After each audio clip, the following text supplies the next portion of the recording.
समय अभी जा रहा है, फिर आपके क्वेश्चन आंसर का समय आएगा। तीसरा सूत्र, कभी भी सवेरे सोकर उठें तो सबसे पहले पानी पिए। कभी भी सवेरे सोकर उठें तो सबसे पहले पानी पिए, माने दिन की शुरुआत पानी से करें। मैं बता रहा हूं, दिन की शुरुआत पानी से करें। सवेरे उठते ही सबसे पहले पानी पिए। स्वामी रामदेव जी इसी सूत्र को दूसरी भाषा में कहते हैं ऊषा पान करें। ऊषा पान का मतलब ये है कि सुबह 4 बजे के आसपास उठना और उठते ही पानी पीना। दांत नहीं साफ करना, मुंह नहीं धोना, कुल्ला नहीं करना, पहले पानी। दांत ही साफ करने हैं तो रात को साफ करके सोए, कुल्ला करना है तो रात को कुल्ला करके सोए, सुबह उठते ही पानी। क्यों पीना है? 2 कारण। पहला कारण है रात भर आप सो गए तो मुंह में लार बन गई, वो इकट्ठी हो गई, दोनों भरपूर मात्रा में इकट्ठी। अब आप उठते ही पानी पी लेंगे तो सब अंदर जाएगी, और दांत साफ करने लगेंगे तो ये सब बाहर निकल जाएगी, थूकना पड़ेगा। इसलिए उठते ही दांत साफ नहीं करना, मुंह नहीं धोना, पहले पानी, ताकि सब लार अंदर चली जाए। सुबह की लार जो है ना बहुत एल्कलाइन, बहुत। सुबह की लार का मैंने पीएच निकाला तो 8.4 के आसपास, इतना एल्कलाइन। और ये इतनी मेडिसिनल प्रॉपर्टी वाली है सुबह की लार कि कहीं भी आप इसको अप्लाई करिए, इसके मेडिसिनल रिजल्ट।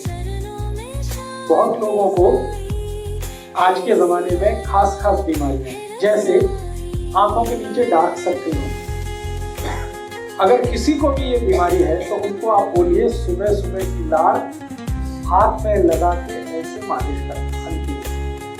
3-4 महीने करा दीजिए, डार्क सर्कल।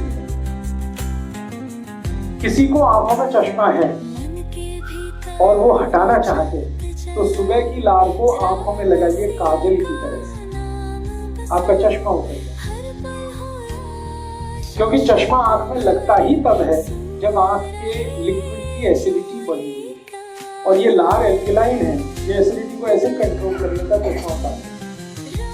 सुबह की लार का और बहुत अच्छा एप्लीकेशन है, शरीर में कहीं चोट लग गई है और वो जल्दी ठीक नहीं हो रही है, आप सुबह की लार उस पर अप्लाई कर दो, ठीक कर दो।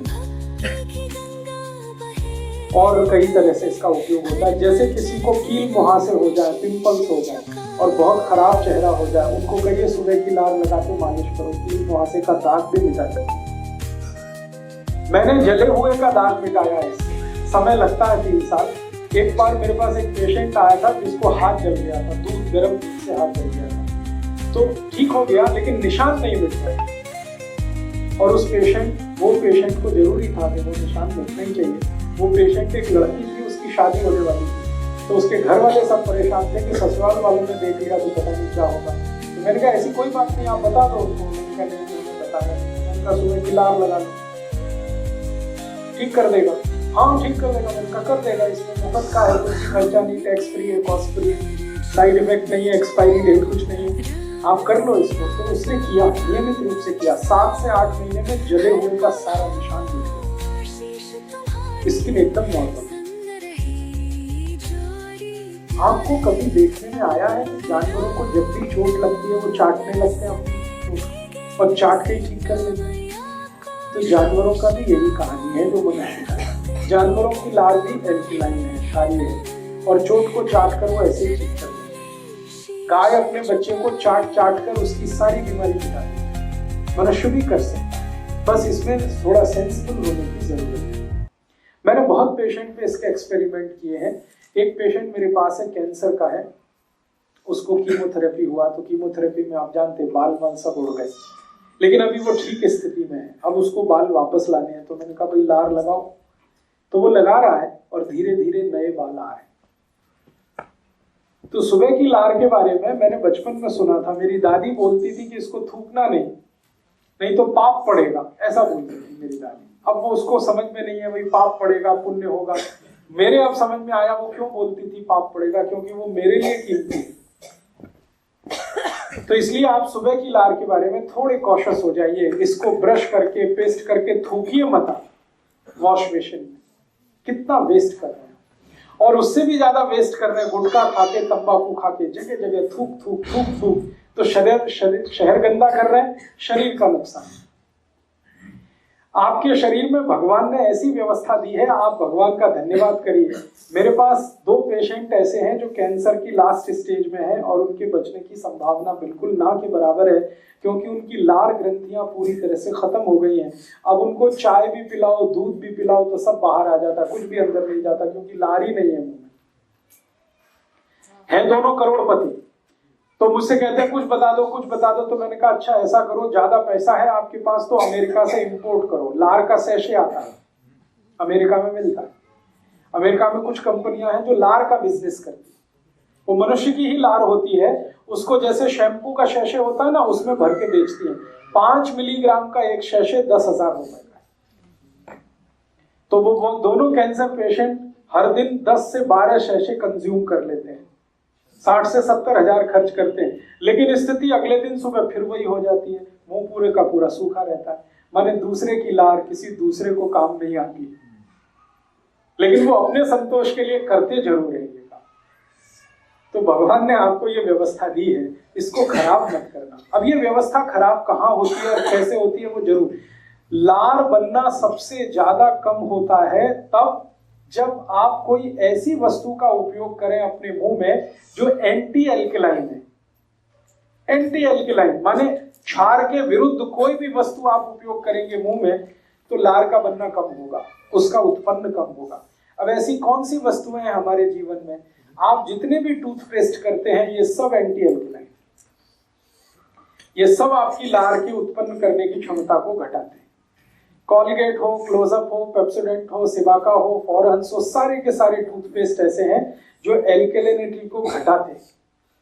इसलिए मेरी आपको रिक्वेस्ट है कि पेस्ट मत करिए, क्योंकि आपकी लार बनना कम हो जाएगी पेस्ट करने से। और पेस्ट में ऐसा क्या है जो लार को घटाता है? पेस्ट में एक केमिकल मिलाया जाता है, उसका नाम है सोडियम लॉरेल सल्फेट। ये सोडियम लॉरेल सल्फेट को जहर माना जाता है दुनिया में। ये थोड़ी भी मात्रा में जीभ पर आप डाल दें तो लार ग्रंथियों को सुखा देता पूरी तरह से। इसलिए दुनिया में जो भी सेंसिबल डॉक्टर्स हैं दांतों के, डेंटिस्ट, वो सब ब्रश करते हैं, ब्रश को कभी पेस्ट नहीं लगाते।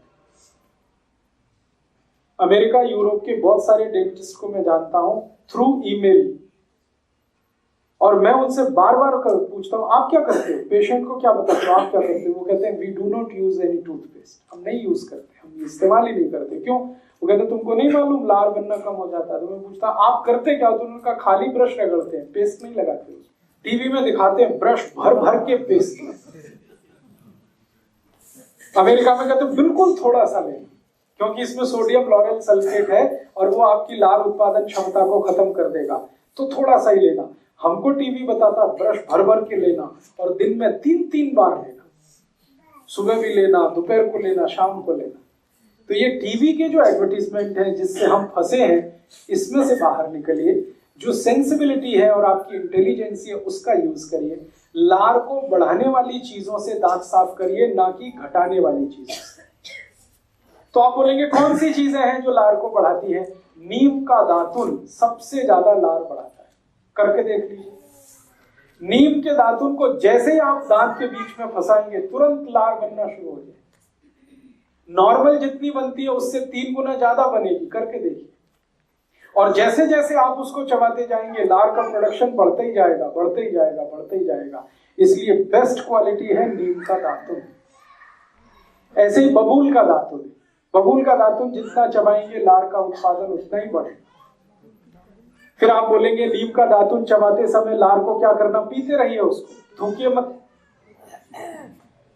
आपको इतनी क्वालिटी है उसमें, एक तो नीम का रस आ गया, ऊपर से लार भी है, दोनों बेस्ट एल्कलाइन प्रोडक्ट है।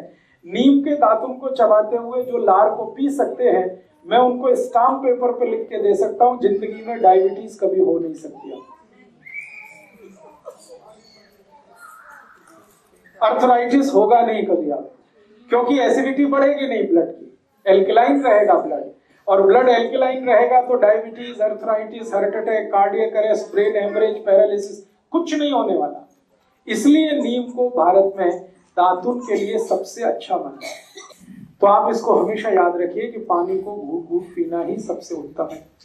और दूसरी जानकारी ये कि जब आप खूब ज्यादा पानी को मुंह में घुमा घुमा के पीते हैं और खूब सारा स्लाइवा या सैलिवा या लार आपके पेट में जाता है और पेट के एसिड को बैलेंस रखता है, तो रक्त का एसिडिटी बढ़ नहीं सकता, तो फिर जिंदगी में रोग आने का चांस होता नहीं।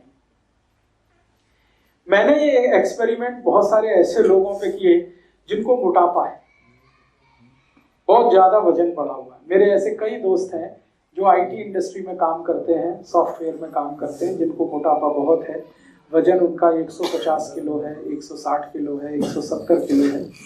उनमें से कई की नौकरियां चली गई हैं सिर्फ इसलिए कि वजन ज्यादा है। तो मैंने कहा इतना ही करो, घूट घूट पानी पियो, इतना ही करो, और खाने के 1.5 घंटे के बाद पानी पियो। तो साल भर से ज्यादा है हो गया है, वो सब इसको फॉलो कर रहे हैं। अब किसी का वजन 160 किलो से 80 किलो हो गया, किसी का वजन 140 किलो से 70 किलो हो गया, किसी का वजन 165 किलो से 85 से 90 किलो रह गया। वजन इतना तेजी से घटता है घूट घूट पानी पीने से। और मेरे पास कुछ ऐसे भी पेशेंट हैं जिनका पेट बहुत ज्यादा बाहर आ गया था, उनका सभी पेट अंदर चला गया घूट घूट पानी पीने से। हाँ, बहुत अच्छा सवाल है कि जो पहले से पतले हैं वो और पतले हो जाएंगे। बिल्कुल मत घबराइए, आप जहां हैं वहीं स्थिर हो जाएंगे, उससे ज्यादा पतले नहीं होंगे। लेकिन जो हैवी हैं, मोटे हैं, उनके लिए तो ये इतनी रामबाण औषधि है कि आप घूट घूट पानी पीना शुरू कर दीजिए, साल भर में आपके रिजल्ट आपकी आंखों के। यस, जूस भी घूट घूट पीना है, दूध भी घूट घूट पीना है, काढ़ा भी घूट घूट पीना है, जो भी लिक्विड चीज आप पिएंगे घूट घूट पीना है। जिस चीज में पानी है सबको घूट घूट पीना। अरे जूस की जगह फ्रूट क्यों नहीं खाया जी? जूस की जो है फ्रूट से खाए। हाँ हाँ, बहुत अच्छा। देखिए, आयुर्वेद में बहुत स्पष्ट कहा गया है, आयुर्वेद में बहुत स्पष्ट कहा गया है कि फल खाना जूस पीने से 100 गुना अच्छा। फल खाना, क्योंकि फल जब आप खाते हैं तो फल के साथ जो फाइबर्स हैं वो सब पेट में जाते हैं, लेकिन जब आप जूस पीते हैं